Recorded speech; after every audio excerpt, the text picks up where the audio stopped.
আমার প্রিয় একাদশ শ্রেণীর শিক্ষার্থী বন্ধুরা, তোমাদের সকলকে আমার চ্যানেলে স্বাগত জানাই। আশা করছি তোমরা সকলে ভীষণ ভালো আছো। আজকে আমি তোমাদের যে সাহিত্য চর্চা বই রয়েছে সেই বইয়ের গল্প কর্তার ভূত, যেটি লিখেছেন রবীন্দ্রনাথ ঠাকুর, আমি তোমাদের এই গল্পটির উৎস, শব্দার্থ এবং লাইন ধরে ধরে বিষয়বস্তুটা খুব সহজ সরলভাবে বুঝিয়ে দেব। আশা করছি তোমরা সকলেই বুঝতে পারবে। ইতিমধ্যেই যারা চ্যানেলটিকে সাবস্ক্রাইব করে নিয়েছো তাদের সকলকে অসংখ্য ধন্যবাদ জানাই, আর যারা নতুন দেখছো তারাও চ্যানেলটিকে সাবস্ক্রাইব করে নিয়ে সাথে থেকো। প্রথমে আমি বলে নিই উৎস সম্পর্কে। এই কর্তার ভূত রচনাটি রবীন্দ্রনাথ ঠাকুরের লিপিকা গ্রন্থ থেকে গৃহীত হয়েছে। এবার আমি একটু পাক কথন নিয়ে বলে নিই। দেখো, কর্তার ভূত হলো প্রাচীন শাস্ত্রীয় এবং ধর্মীয় বিশ্বাস। মৃত, অচল, স্থবির প্রথার প্রতি মানুষের আনুগত্য কতখানি জীবন বিমুখ, যুক্তি গ্রাহ্যহীন হতে পারে, রবীন্দ্রনাথ সেই বিষয়টিকেই এখানে ফুটিয়ে তুলেছেন। একই সঙ্গে আমরা বলতে পারি যে সাম্রাজ্যবাদী ক্ষমতাশালী সম্প্রদায় বা ব্যক্তির ক্ষমতা ধরে রাখার প্রবল স্পৃহাকেও কবি এখানে তুলে ধরেছেন। পরাধীন ভারতবর্ষে ইংরেজ ও তার অনুবর্তী বেশ কিছু ক্ষমতাবান প্রভাবশালী ব্যক্তিবর্গ সাধারণ মানুষদের যেভাবে শক্তি, ক্ষমতা, প্রথা, রীতি, নিয়মকানুনের ভয় দেখিয়ে পদানত করে রেখেছিল, সেই প্রবণতাকে এখানে রূপকের আড়ালে আমরা কিন্তু প্রত্যক্ষ করতে পারবো। তাহলে শুরু করে দিই। কর্তার ভূত, রবীন্দ্রনাথ ঠাকুর। বুড়ো কর্তার মরণকালে দেশ শুদ্ধ সবাই বলে উঠল, তুমি গেলে আমাদের কি দশা হবে? বুড়ো মানে হচ্ছে বৃদ্ধ, কর্তা হচ্ছে মনিব।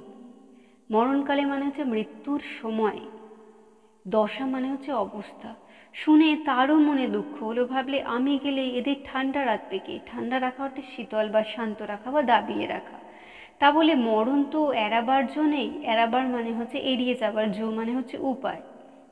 তবু দেবতা দয়া করে বললেন, ভাবনা কি, লোকটা ভূত হয়েই এদের ঘাড়ে চেপে থাক না।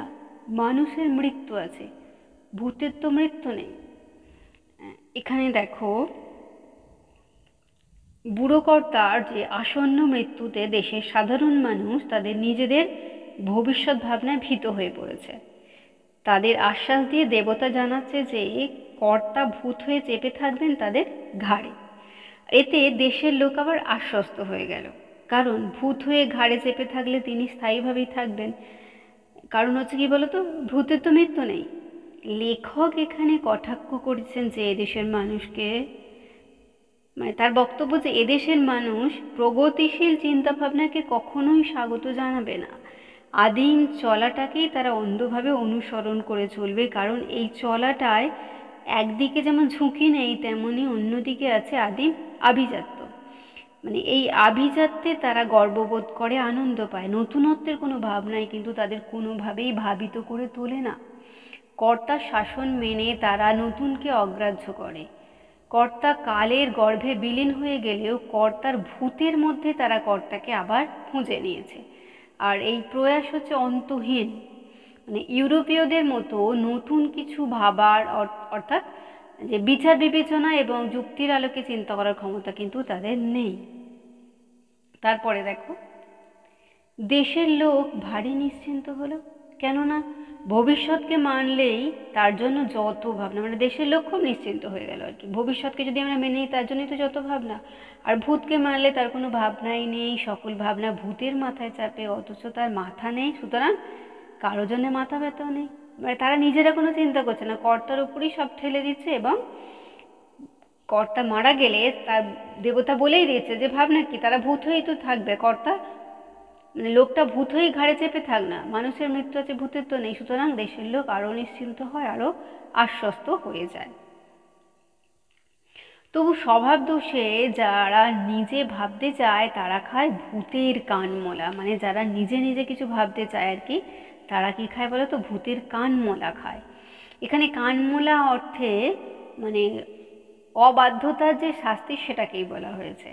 সেই কানমোলা না যায় ছাড়ানো, তার থেকে না যায় পালানো, তার বিরুদ্ধে না চলে নালিশ, তার সম্বন্ধে না আছে বিচার। দেখো, মানে ভূতগ্রস্ত দেশে আর কি গড্ডালিকা প্রবাহে গা ভাসিয়ে দেয়াই হচ্ছে রীতি। মানে রক্ষণশীলরা যুক্তিবাদ পছন্দ করে না, প্রশ্নের সম্মুখীন হলে ক্ষমতার প্রাবল্যে তাদের দাবিয়ে রাখাতে তারা সচেষ্ট হন, আর প্রশ্নকারীরা শাস্তি পায়। তাই প্রচলিত চলার পথে কোনো প্রতিবন্ধকতা এলে এরা কিন্তু সহ্য করতে পারে না, কঠোর হাতে প্রতিবাদীদের দমন করে। মানে রক্ষণশীলদের এই কঠোর মনোপ্রবৃত্তিকেই লেখক এখানে ভূতের কানমোলা বলেছে। মানে স্বভাব দোষে যারা নিজে ভাবতে চায় তারা আসলে দেশের চিন্তাশীল, যুক্তিবাদী, মানে প্রকৃত মানবপ্রেমিক তারা আর কি। মানে দেশের নিপীড়িত জনসাধারণকে যুক্তির আলোকে তারা আলোকিত করে প্রাচীন যে সংস্কার, রীতি, নিয়ম থেকে বের করে আনতে চায়।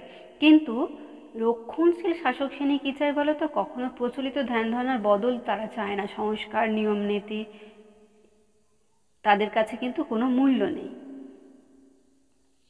এরপরে দেখো, দেশশত্রু লোক ভূতগ্রস্ত হয়ে চোখ বুজে চলে। দেশের তত্ত্বজ্ঞানীরা বলেন, মানে বুদ্ধিজীবী সম্প্রদায় কি তত্ত্বজ্ঞানী, মানে এই চোখ বুজে চলাই হচ্ছে জগতের সবচেয়ে আদিম চলা, মানে প্রাচীন চলা। একেই বলে অদিষ্টের চালে চলা। অদিষ্টের মানে ভাগ্যের।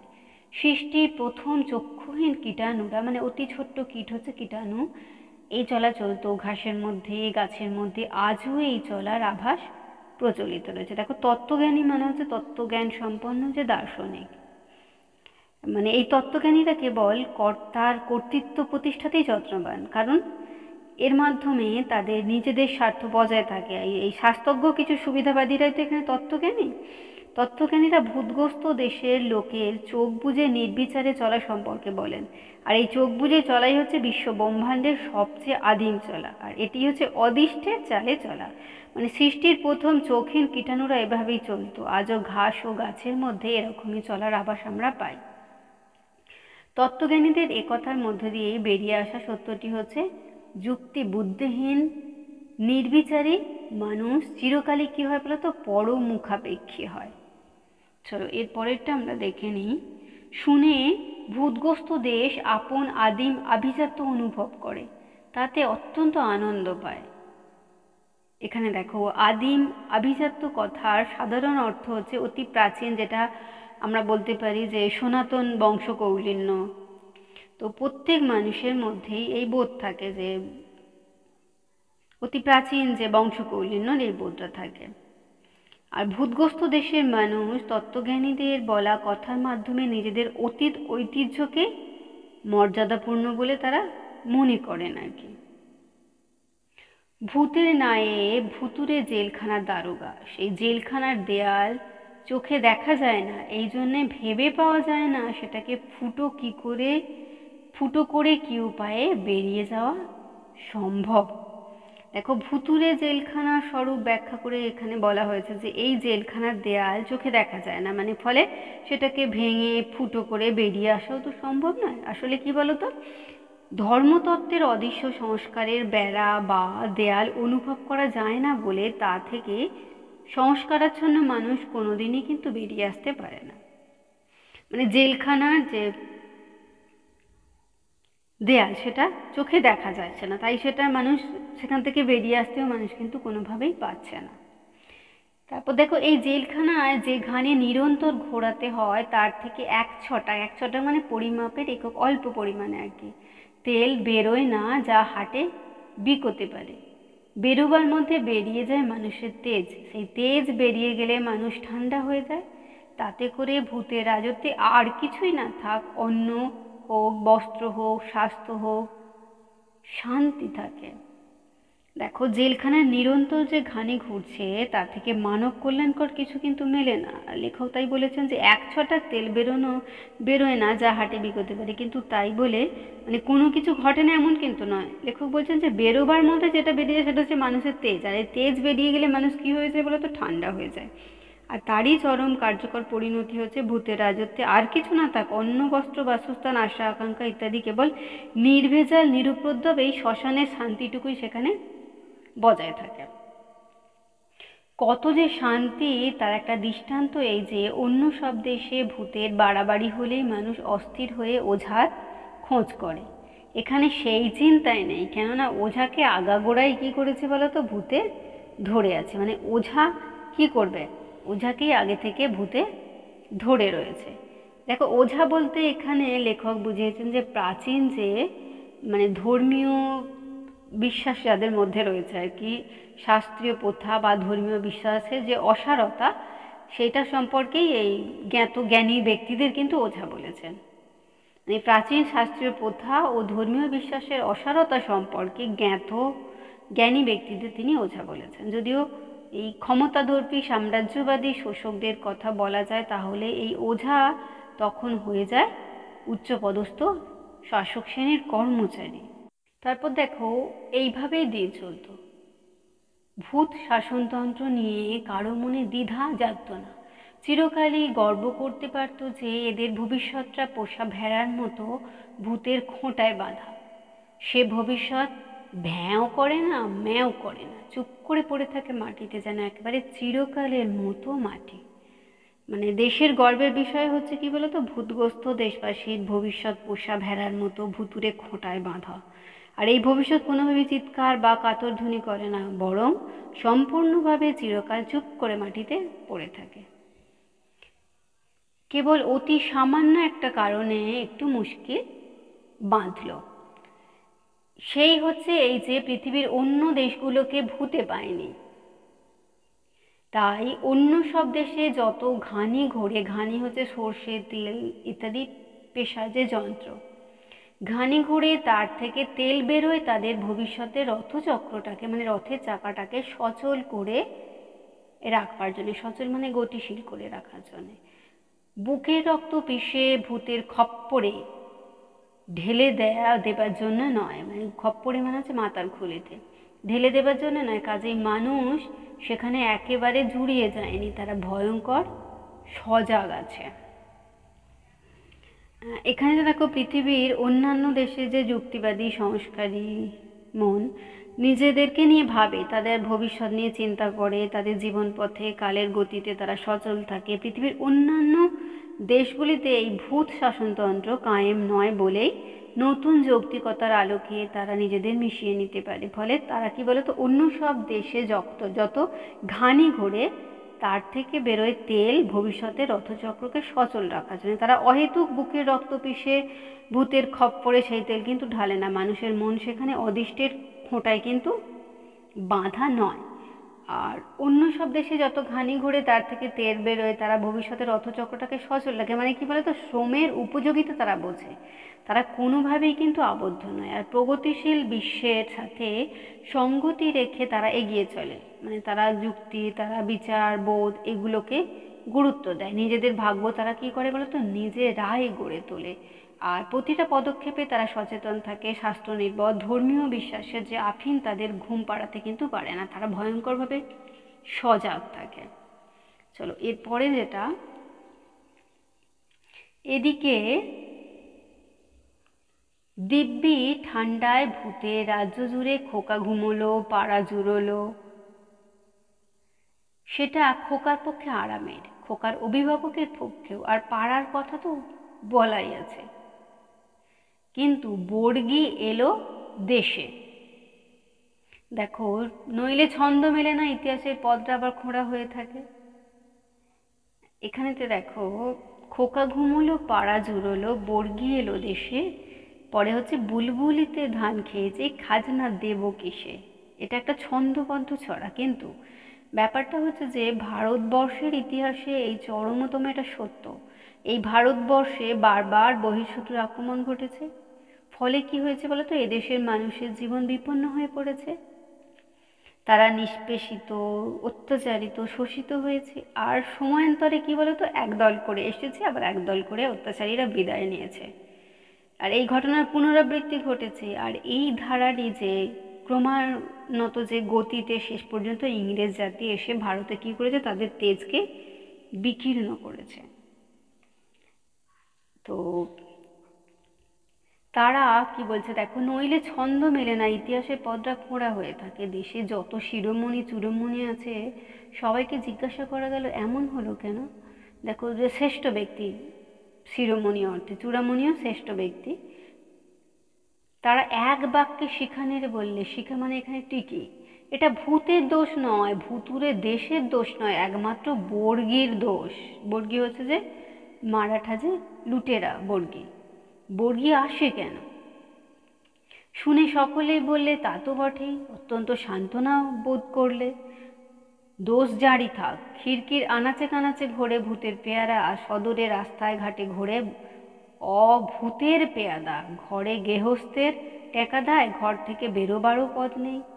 এদিক থেকে এ হাঁকে খাজনা দাও, ওদিক থেকে ও হাঁকে খাজনা দাও। এখানেতে দেখো মানে শিখাধারী যে শিরোমণি চূড়োমণি মানে গাম্ভীর্যের সঙ্গে এদের স্বরূপ উদ্ঘাটন করেছেন। আর এসব কিছুর জন্যেই বহিরাগতরা দায়ী আর কি, বাইরে থেকে যারা আসছে তারা না এলে এই ভূতগ্রস্ত দেশে আলোড়ন উঠতো না। মানে ঘরে গৃহস্থর অসহনীয় পরিস্থিতি সৃষ্টি হতো না, আবার ঘর থেকে বেরোনোর উপায়ও নেই, খাজনা দাও বলে চারিদিক থেকে হাঁক ডাক আসে। মানে অগত্যা কি করতে হচ্ছে বলতো, কর্তার অনুগত স্বাস্থ্য বিশারদরা অনুশাসন মতো জানিয়ে দেয় এতকাল ধরে তারা কি করেছে বলতো। উত্তর দক্ষিণ পূর্ব পশ্চিম থেকে নানা শোষকরা এলেও মানুষ কিন্তু সচেতন হয়নি। বলছে যে খিড়কির আনাচে কানাচে ঘোরে ভূতের পেয়াদা, আর সদরে রাস্তায় ঘাটে ঘোরে অভূতের পেয়াদা। মানে এই যে বিদেশিরা এসেছে, মানে ভারতবর্ষ তো নির্বিবাদী সহনশীল দেশ, তাই যতটা পারে ভারত সহ্য করে। আর তার জন্য এই সুদীর্ঘ কাল ধরে ভারতবাসী শোষিত, অত্যাচারিত, নিষ্পেষিত কিন্তু হয়েই গেছে। এখানে গল্পকার রবীন্দ্রনাথ রায় ভূত শাসনতন্ত্রে চালিত দেশের মধ্যে সামান্য আলোড়ন দেখে সংস্কারবাদীদের দ্বারা তার কারণ খুঁজতে কিন্তু উৎসাহী হয়ে উঠেছেন। এতকাল উত্তর দক্ষিণ পূর্ব পশ্চিম থেকে ঝাঁকে ঝাঁকে নানা জাতের বুলবুলি এসে বেবাক ধান খেয়ে গেল, কারো হুঁশ ছিল না। জগতে যারা হুঁশিয়ার এরা তাদের কাছে ঘেঁষতে চায় না, পাছে প্রায়শ্চিত্ত করতে হয়। কিন্তু তারা অকস্মাৎ তাদের অত্যন্ত কাছে ঘেঁষে এবং প্রায়শ্চিত্ত করে না। শিরোমণি চূড়োমণির দল পুঁথি খুলে বলে, বেহুশ যারা তারাই পবিত্র, হুঁশিয়ার যারা তারাই অশুচি। অতএব হুঁশিয়ারদের প্রতি উদাসীন থেকেও প্রবুদ্ধমেব সুপ্ত, মানে প্রকৃত জ্ঞানীরা সুপ্ত থাকে। মানে হুঁশিয়ারদের এড়িয়ে চলতে বলা হচ্ছে, শুনে সকলেই অত্যন্ত আনন্দ পায়। দেখো মানে পট বদলায়, মানুষ যুক্তিবাদী হয়, হুঁশিয়ার কাছে ঘেঁষেও তারা প্রায়শ্চিত্ত করে না। আর তখনই শিরোমণি চূড়োমণিরা বিধান দেয় যে বেহুশ যারা তারাই পবিত্র, হুঁশিয়ার যারা তারাই অশুচি। সুতরাং ভূতগ্রস্ত দেশে হুঁশিয়ারদের গ্রাহ্য করার কিছু নেই, কারণ জ্ঞানীরাই ঘুমিয়ে থাকে, প্রবুদ্ধমেব সুপ্ত। কিন্তু তৎসত্ত্বেও এ প্রশ্নকে ঠেকানো যায় না, খাজনা দেব কিসে। তৎসত্ত্বেও মানে তার সত্ত্বেও আর কি, শ্মশান থেকে মশান থেকে। দেখো মশান মানে হচ্ছে যেখানে মানুষকে বলি দেয়া হয়, যেটাকে আমরা বদ্ধভূমি বলি। মশান থেকে ঝোড়ো হাওয়ায় হা হা করে তার উত্তর আসে আব্রু দিয়ে। আব্রু অর্থ হচ্ছে সম্মান, মর্যাদা। ইজ্জত দিয়ে, ইজ্জত মানে হচ্ছে সম্ভ্রম, সতীত্ব যাকে বলে। ইমান দিয়ে, ইমান মানে হচ্ছে আমরা ধর্ম বিশ্বাস বলতে পারি, বিবেক, সত্যবাদিতা। আর বুকের রক্ত দিয়ে। প্রশ্ন মাত্রেই দোষ এই যে যখন আসে একা আসে না। তাই আরও একটা প্রশ্ন উঠে আসে, ভূতের শাসনটাই কি অনন্তকালের? মানে এই ভূতের শাসনটাই কি একভাবে অনন্তকাল পর্যন্ত চলতে থাকবে? এই প্রশ্নটা তাদের মনে আসে। দেখো প্রশ্নের দোষের হেতু ভূতে না পাওয়া পৃথিবীর অন্য দেশ থেকে যুক্তিবাদের ঢেউ এসে ভূতগ্রস্ত দেশে লাগে। তখনই তাদের মনে নানা রকম প্রশ্নের উদয় হয়, মানে যুক্তিবাদী যে চিন্তা উদয় হয়। মানে এই যে পাড়া ঘুমোলো, পাড়া জুড়োলো, এই যে ভূতের রাজ্যে বর্গী আসে, অনিবার্যভাবেই সেই সব প্রশ্ন আসে। বর্গীরা কেন আসে? শিরোমণি চূড়োমণির দল জানতে চায় এমন হলো কেন, কিসে খাজনা দেয়া হবে। আর এভাবেই প্রশ্নের পর প্রশ্ন চলতে থাকে, আর মানুষের যৌক্তিক জ্ঞানের প্রসার হতে থাকে। তো এই ব্যাপারটি কি বলতো, সংস্কারের জন্য কিংবা শাসন ক্ষমতা বজায় রাখতে সচেষ্ট শাসক শ্রেণীর কাছে মোটেই কিন্তু স্বস্তিদায়ক হয়ে ওঠে না। অবশেষে সংস্কারবাদী বোদ্ধাজ্ঞানীরা আরও একটা প্রশ্ন করে বসে যে ভূতের শাসনটাই কি অনন্তকাল ধরে চলবে? শুনে ঘুমপাড়ানি মাসি পিসি আর মাস্তুত পিস্তুত দল কানে হাত দিয়ে বলে, কি সর্বনাশ! এমন প্রশ্ন তো বাপের জন্মে শুনিনি। বাপের জন্মে মানে হচ্ছে বাবার জীবনে। তাহলে সনাতন ঘুমের কি হবে, সেই আদিমতম সকল জাগরণের চেয়ে প্রাচীনতম ঘুমে? এখানেতে দেখো, কানে হাত দিয়ে ঘুমপাড়ানি মাসি পিসি আর মাস্তুত পিস্তুত দল বলে তারা ভূতের শাসনকালের স্থায়িত্ব নিয়ে কোনো প্রশ্ন বাপের জন্মে শোনেনি। আর যদি এই শাসন ব্যবস্থা না থাকে, তবে আদিমতম জাগরণের চেয়ে প্রাচীন ঘুমেরই বা কী ব্যবস্থা হবে? এই যে এখানে দেখা একটা লাইন আছে, তাহলে সনাতন ঘুমের কী হবে? এই সনাতন ঘুম বলতে বোঝানো হয়েছে যে অদৃষ্টের চালে চোখ কান বুজে কোনো রকম যুক্তিবুদ্ধির ধার না ধরে বিনা প্রশ্নে সৃষ্টির প্রথম চক্ষুহীন কীটাণুদের চলাকে বোঝানো হয়েছে। প্রশ্নকারী বলে, সে তো বুঝলুম, কিন্তু আধুনিকতম বুলবুলির ঝাঁক আর উপস্থিততম বর্গীর দল, এদের কি করা যায়? মাসি পিসি বলে, বুলবুলির ঝাঁককে কৃষ্ণ নাম শোনাবো? বুলবুলি মানে এই যে এখন আসছে না, ওদের বুলবুলির ঝাঁক বলা হয়েছে। আর বর্গীর দলকে অর্বাচীনদের উদ্ধত হয়ে বলে ওঠে, অর্বাচীনেরা মানে নবীন যারা, মূর্খ আর কি, অপরিণত বুদ্ধির যারা, তাদের অর্বাচীন বলা হয়েছে। অর্বাচীনেরা উদ্ধত হয়ে বলে ওঠে, যেমন করে পারি ভূত ছাড়াবো। ভূতের নায়েব চোখ পাকিয়ে বলে, চুপ, এখনো ঘানি অচল হয়নি, মানে চুপ করে, এখনো ঘানি চলছে। শুনে দেশের খোকা স্তব্ধ হয়, তারপরে পাশ ফিরে শোয়। দেখো, আধুনিকতম যে বুলবুলি ও উপস্থিততম বর্গীর দল বলতে দেশবাসীকে এই দেশপ্রেম রোধে উদ্বুদ্ধকারী এবং যুক্তিবুদ্ধি দিয়ে সব কিছু গ্রহণ করতে উৎসাহ দানকারী উদার সমাজসেবী জ্ঞানীদেরই নির্দেশ করা হয়েছে। আর মাসি পিসি বলতে দেখো, মাসি পিসি বলে যে তারা আধুনিকতম বুলবুলির ঝাঁক এবং এই উপস্থিততম বর্গীর দলকে কি করে বলে, তো তারা কৃষ্ণ নাম শোনাবে। তারপর দেখো, মধ্যা কথা হচ্ছে, মধ্যা কথা মানে হচ্ছে খাঁটি কথা। খাঁটি কথা হচ্ছে, বুড়ো কর্তা বেঁচে নেই, মরেও নেই, ভূত হয়ে আছে, দেশটাকে সে নাড়েও না অথচ ছাড়েও না। দেখো, স্বভাব দোষে ভাবতে যায় যে, যারা ভাবে আর কি, তারা তো ভূতের কানমলা খেয়েই যায়, মানে নতুন কিছু তারা কিন্তু ভাবতে পারে না। মানে সাহস ভরে যে যুক্তিবাদী চেতনাকে ভর করে সামনে এগিয়ে চলা, এগুলো তারা ভাবে না। নতুবা মানুষ ভয়ে থাকা ভূতের শাসনের অবসান কিন্তু কোনো কালেই এইভাবে হলে সম্ভব নয়। দেশের মধ্যে দুটো একটা মানুষ যারা দিনের বেলা নায়েবের ভয়ে কথা কয় না, তারা গভীর রাতে হাত জোর করে বলে, কর্তা এখনো কি ছাড়বার সময় হয়নি? মানে নায়েবের ভয়ে তারা কিন্তু কিছু বলতে পারে না আর কি। কর্তা বলে, ওরে অবোধ, আমার ধরাও নেই ছাড়াও নেই। অবোধ মানে নির্বোধ, তোরা ছাড়লেই আমার ছাড়া। তারা বলে, ভয় করে যে কর্তা। কর্তা বলে, সেইখানেই তো ভূত। দেখো, ভূত বলে আসলে কিন্তু কিছু নেই, সবই হচ্ছে আমাদের মনের ভয়। আমাদের মনের মধ্যে যে ভয় কাজ করে, সেটাই আমাদেরকে নিস্তেজ করে রাখে, কোনো কাজে সাহস দেয় না। ফলে মানুষ তাদের উৎসাহ হারায়। আর এই যুক্তিবাদী হয়ে বিষয়কে বিবেচনা করতে না পারলে মানুষের সামনে চলার পথ রুদ্ধ হয়ে যায়। তারা আশাহীন, হাসিহীন, আনন্দহীন, অযৌক্তিকভাবে সৃষ্টির প্রথম চক্ষুহীন কীটাণুর মতোই কিন্তু চলতে থাকে। ফলে তাদের কোনো বিকাশ ঘটে না, তাদের আত্মার কোনো উন্মোচন হয় না। লেখক এখানে মানুষের ভূত মানার মানসিকতাকে ব্যঙ্গ করে মানুষকে সাহসী হতে আহ্বান জানিয়েছেন। তিনি চান না যে এই সমাজের কেউ প্রাচীন শাস্ত্রীয় অন্ধবিশ্বাস, ধর্মবিশ্বাস, এই মৃত প্রথার প্রতি আনুগত্য কিংবা নির্বিচারে শাসক শ্রেণী সব কিছু মেনে নেই, বরং তারা প্রতিবাদী হয়ে উঠুক, এটাই তিনি চেয়েছেন। তিনি প্রত্যাশা করেছেন যে মানুষ সাহসী হন। এদেশের মানুষ যেন কোনো অলঙ্ঘ বিধানের কাছে নতি স্বীকার করে তাদের তেজ, তাদের আত্মশক্তি, তাদের স্বাধীনতাকে বিসর্জন না দেয়। লেখক চেয়েছেন যে ভারতবাসীরা যুক্তিবাদী হয়ে সব ধরনের সংস্কার ভয়কে জয় করে নতুনভাবে সমস্ত কিছুকে বিচার করতে শিখুক।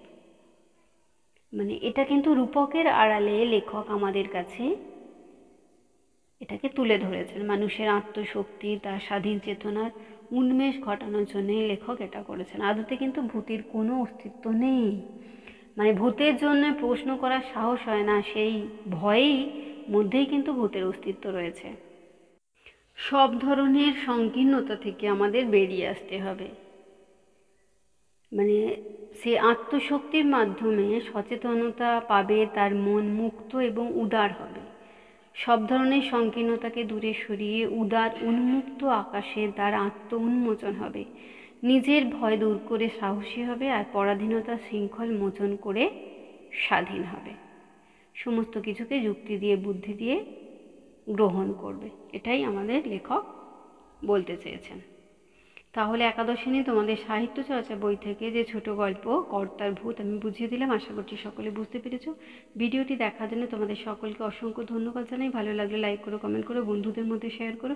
আর আগামী দিনে নতুন নতুন ক্লাসগুলো পাওয়ার জন্য অবশ্যই চ্যানেলটিকে সাবস্ক্রাইব করে নিয়ে সাথে থেকো। আর সকলেই খুব ভালো থেকো।